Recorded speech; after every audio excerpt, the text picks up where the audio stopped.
Doho mar Apil moyiedhi opang mar gere boma ma Eldoret bang' tieko goyo kogno jong'ad buche mag doho ma kamano, ma en kaluwore kod ogai mar doho Martha Koome. Koome nyo lose sama nyo otimo limbe apisi mar gavana ma Uasin Gishu Jonathan B. odiechieng' manyoro, kama nyo wacho ni migawo mar doho biro medo jang'ad bura moro achiel mar doho mamalo Eldoret.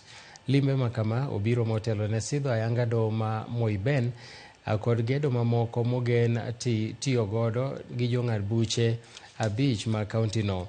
Nyo puoyo kaunti no kuom riwore kod tend doho mar neno ni ratiro yudore ne jodak ma Uasin Gishu kuom chiwo thuolo mar gedo mar doho ma kamano. Gavana B korka kore okwayo telo mar doho mondo mi omed jong'ad buche mamoko mondo kony mapiyo buche mag lo ma bende owacho nosemedore mokalo. The Doho approach to justice is meant for us to deepen access to justice, because it is also cost effective, it saves you time, we build harmony within families, we build understanding within families, the cases end, we shake our hands and we continue living as members of the same family.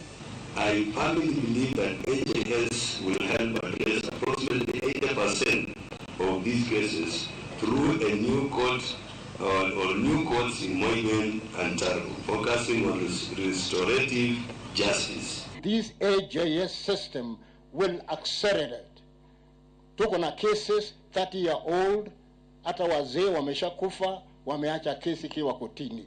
We do not know. In our culture, it is an abomination for a man to die with a case pending, because you do not know how to sort out that problem. Mambo mengine hayafai kufika kotini, kwa sababu sisi ni wenye nchi ambayo ni marafiki, tunaishi kwa amani, ni majirani.